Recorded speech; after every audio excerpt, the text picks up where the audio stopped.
Hello dear students, welcome back to organised knowledge channel. और आज की जो वीडियो है उसमें हम डिस्कस करेंगे worksheet number 18 for class 8th social science की बच्चों। ये वर्कशीट है जो आपके लिए 22 सितंबर 2021 के लिए शेड्यूल की गई है।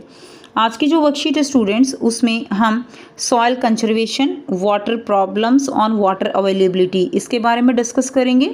हम समझेंगे सॉइल कंजर्वेशन हम कैसे कर सकते हैं, वाटर का जो डिस्ट्रीब्यूशन है हमारी अर्थ पर वो कैसे है, और इतना पानी होते हुए भी चारों तरफ पानी की अवेलेबिलिटी के कारण यानी पीने का पानी जो है वो नहीं मिलता, उसके लिए क्यों इतना हाहाकार है, वो हम इस वर्कशीट में समझेंगे।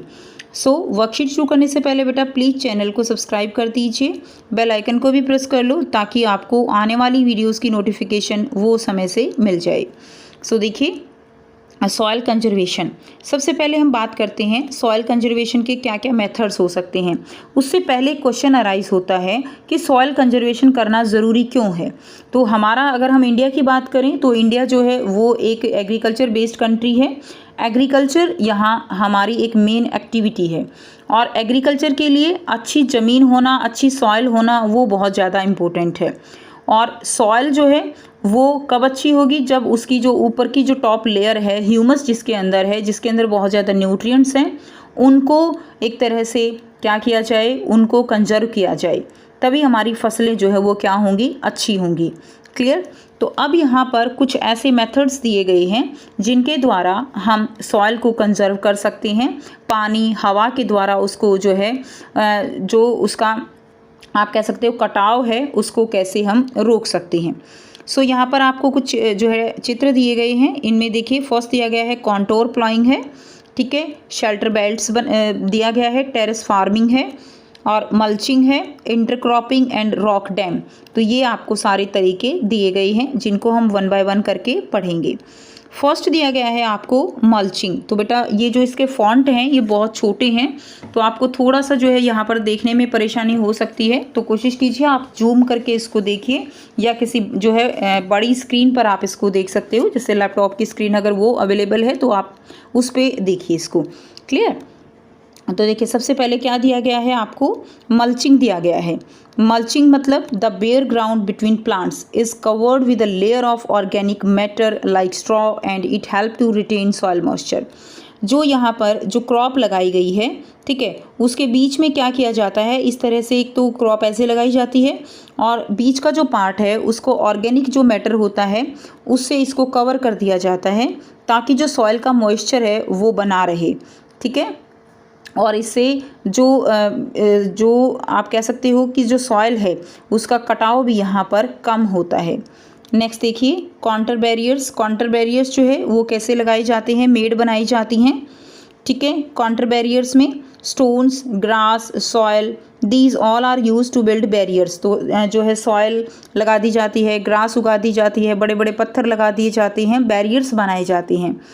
ठीक है। And trenches are made in front of the barrier to collect water. और जो बैरियर्स होते हैं उनके सामने फिर जो है क्या लगाए जाते हैं, ट्रेंचेस बना दिए जाते हैं, एक तरह की खाई बना दी जाती है ताकि जो पानी बहकर आए वो वहाँ पर इकट्ठा हो जाए, यानी वो जो है पानी वेस्ट ना हो।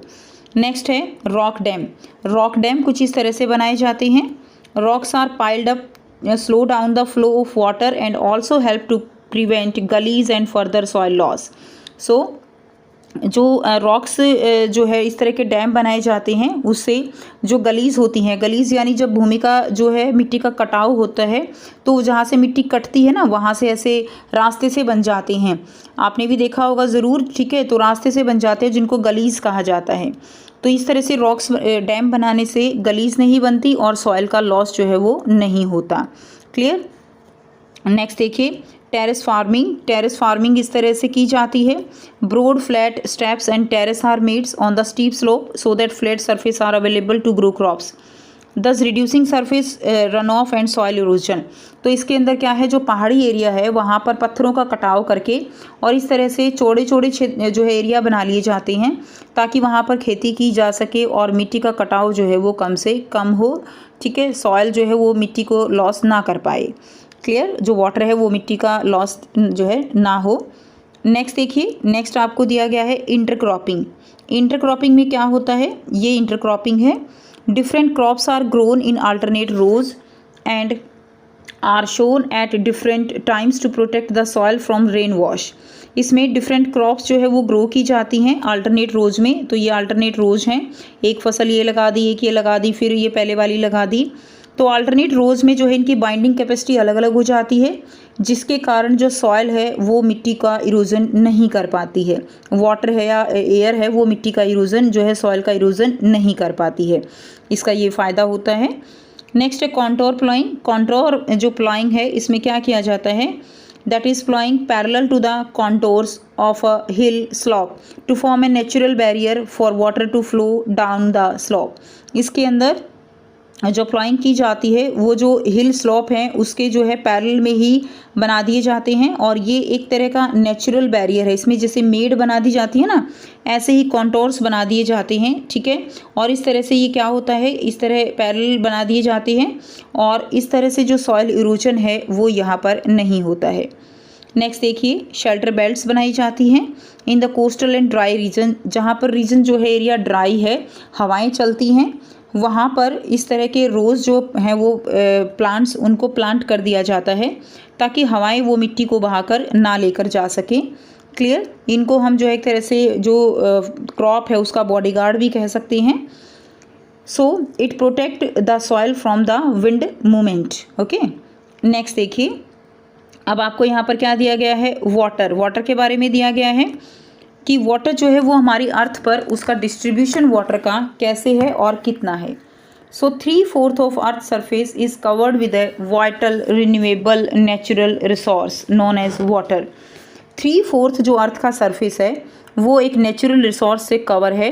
नेचुरल रिसोर्स जो हमें प्रकृति ने दिया है उससे वो कवर है, और उसको क्या कहा जाता है, उसको वाटर कहते हैं।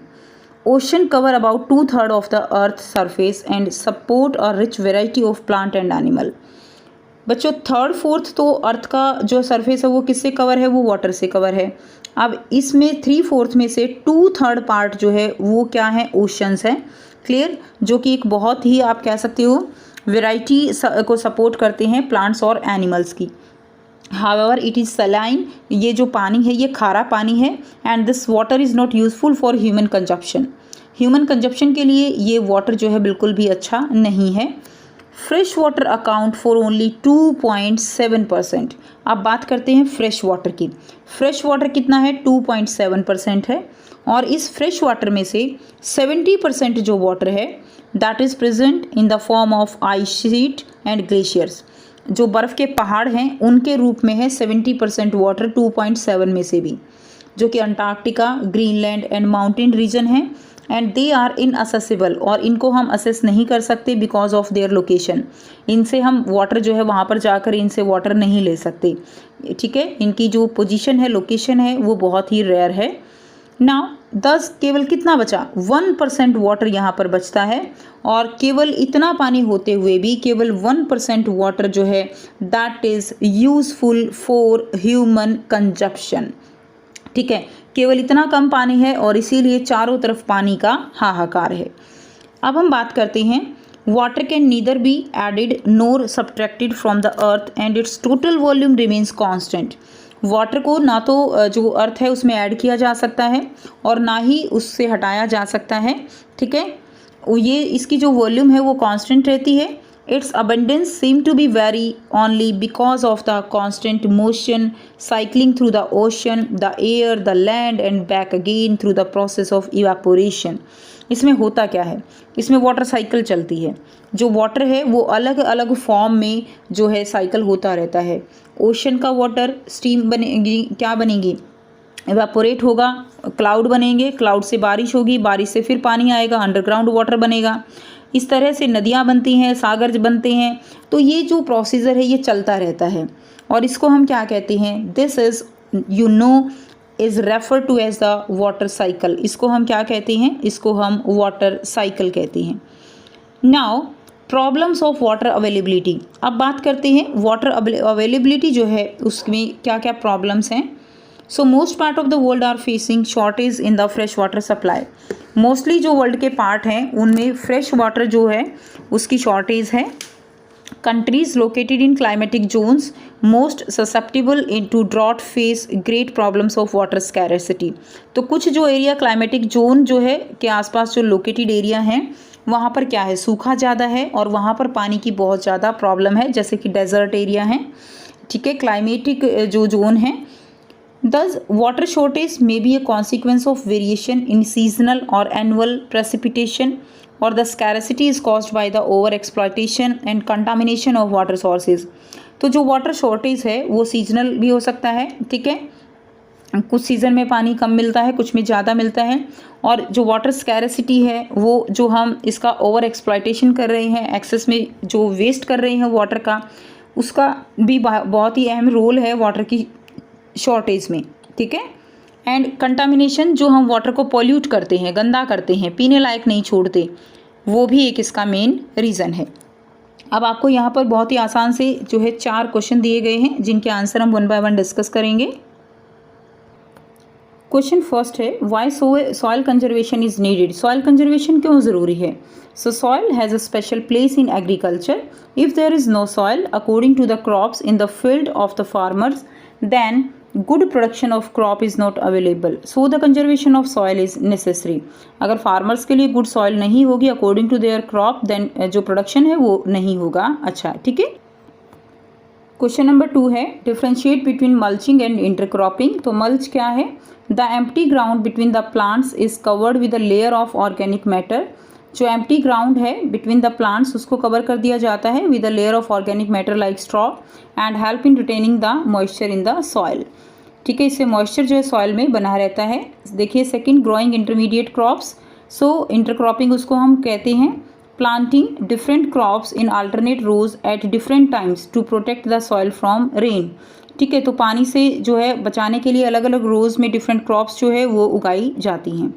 Question number 3, Why only 1% of fresh water is useful for human consumption. केवल 1% वाटर जो है वो ह्यूमन कंजप्शन के लिए यूज़फुल है। Why? Only 2.7% of the fresh water is there. Total कितना पानी है? Fresh water 2.7%, and about 70% of this is found in the form of ice sheets and glaciers.